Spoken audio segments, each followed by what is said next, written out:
Hello YouTube, the metaverse and beyond. Well, thank you very much for joining me today. It's a little bit cold, it's a little bit crisp, but you know what? It's dry, there is no rain. I've had so much rain, I'm sick of it, I'm waterlogged. But today is a better day. So, I just wanted to make this short video. Firstly, to say thank you to all you good people out there that have subscribed to the channel and supported me from the beginning. And to say thank you to all you good people out there that have new subscribers have subscribed to the channel. On the back of the video that Andy put out from the biker of Atlantis. I really do appreciate everybody's support, the comments that you put on his video. Do you know what? 98%, 99% of those are absolutely amazing, and I did feel very humbled. And it just, you know, just resonates with me, the fact that there really is an amazing community of motorcyclists that watch Andy's channel.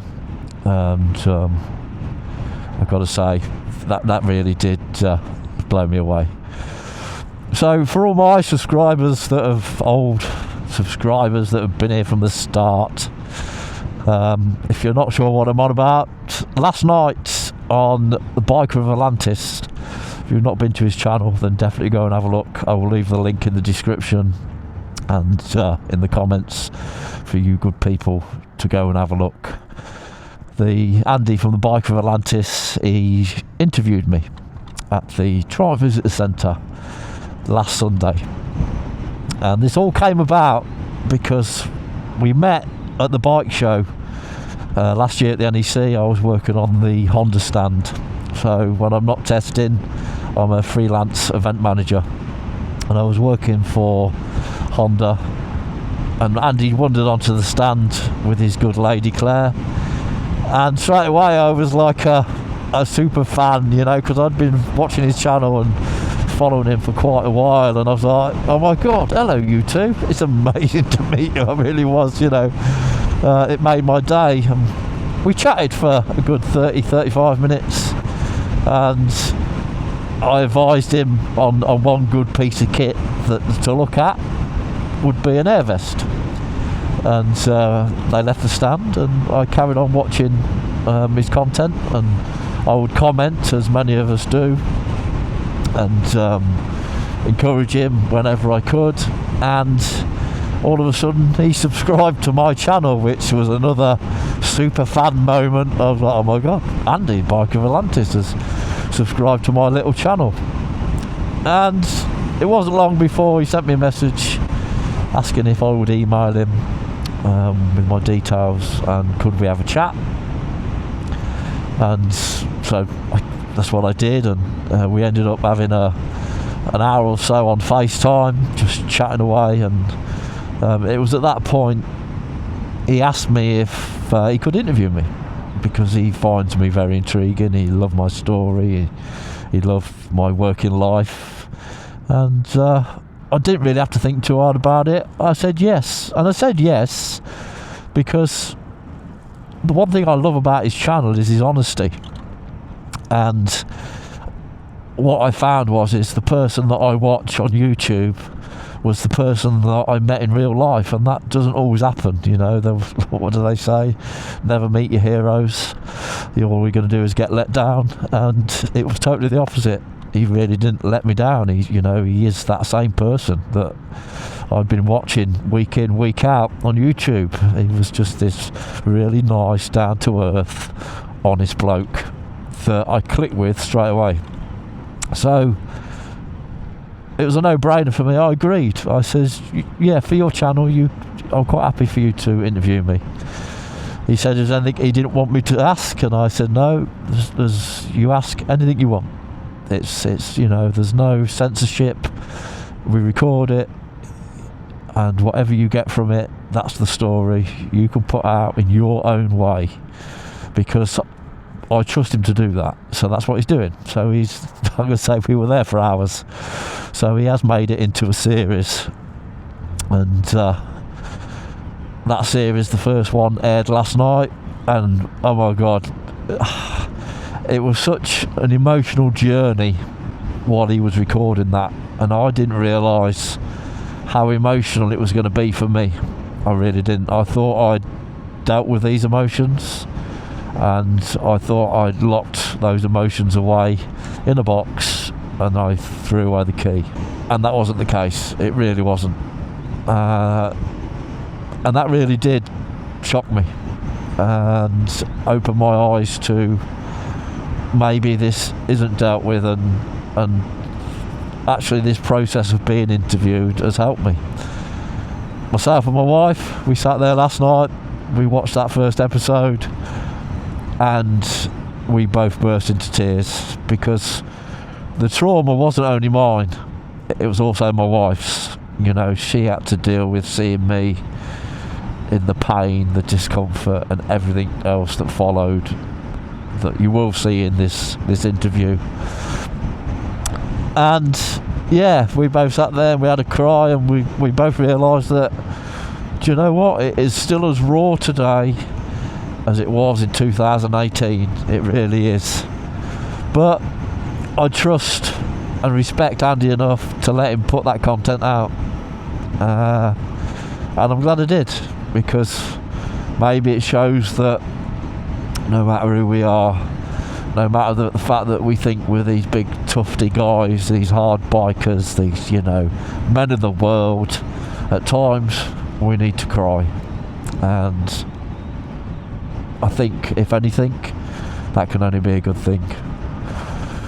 A lot of the comments from people were absolutely amazing, and they still are. I'm still following the comments as much as I can, and yeah, absolutely amazing. So a big thank you to everybody that's come over from Andy's channel and subbed to mine.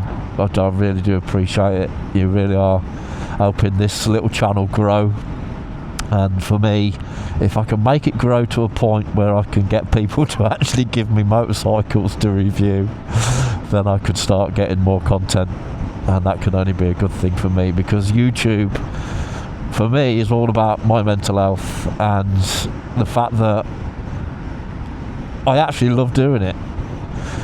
You know, my content might not be the best, but for me, I love doing it. I love putting myself out there, as in, this is what I've tried to accomplish. This is the video I've made.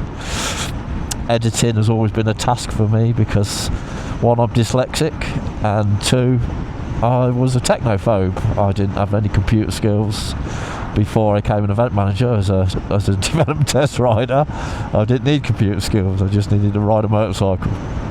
So YouTube has let me grow into the person that I'm becoming as a creator, and that's what I get out of YouTube.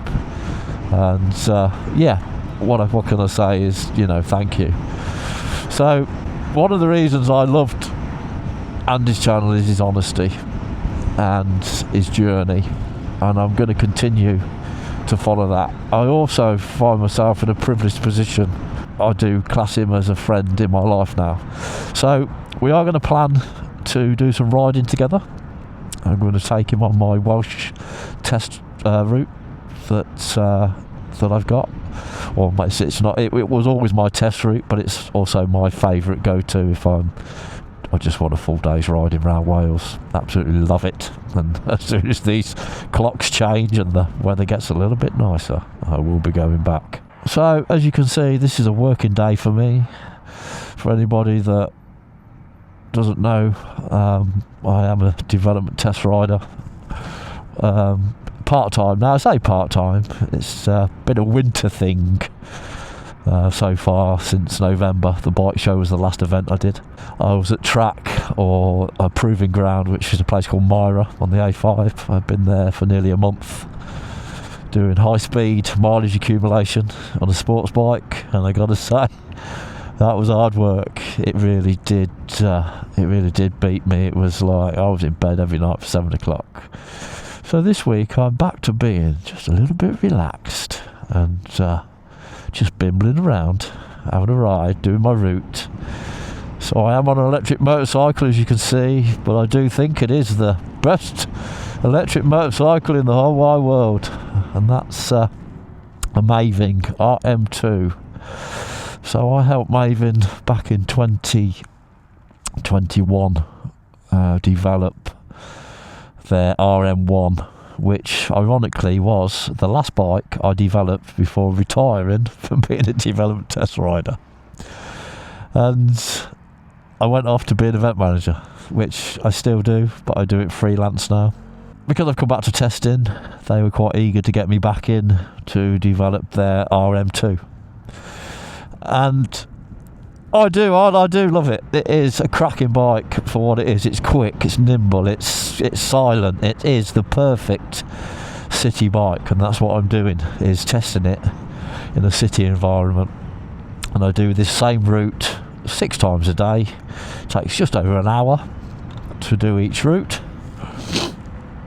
and then we just keep putting miles on. So I'm up to nearly 17,000 miles I've done on this bike now, since the tail end of summer last year. In between events I started doing this bike, and it was launched the end of last year, so you can buy this motorcycle now, which is the only reason that I can sit here and make a video while riding it, because it's not under embargo anymore. Yeah, what can I say? Maven are an exceptional company. I have the privilege to know a lot of the engineers because they're all ex-Triumph engineers. They were part of the big cull in 2020, and Maven scooped up as much talent as they could scoop up. A guy called Seb and Will, who started Maven, and the best thing they ever did for their company. And yeah, at some point I will do a review on the Maven. I'll see if I can get one of their press bikes off, so you can see this is a well-used version of their motorcycle, but it's still going and there's no problems. And I just love the fact that it dominates the city, and that's where electric lives for me. I've never given up my combustion engine, but I do like riding this bike. I know at the end of the day I'm privileged enough, I am getting paid to ride this motorcycle, so should I grumble? Definitely not. As long as it's 2 wheels and it's got an engine and it's not me, I'm happy to ride it. I really am. So yeah, really, that's it.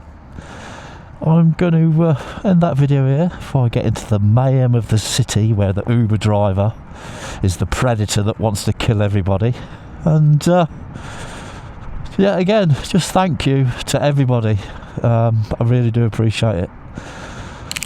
As ever, ride safe and never fly faster than your angel can fly.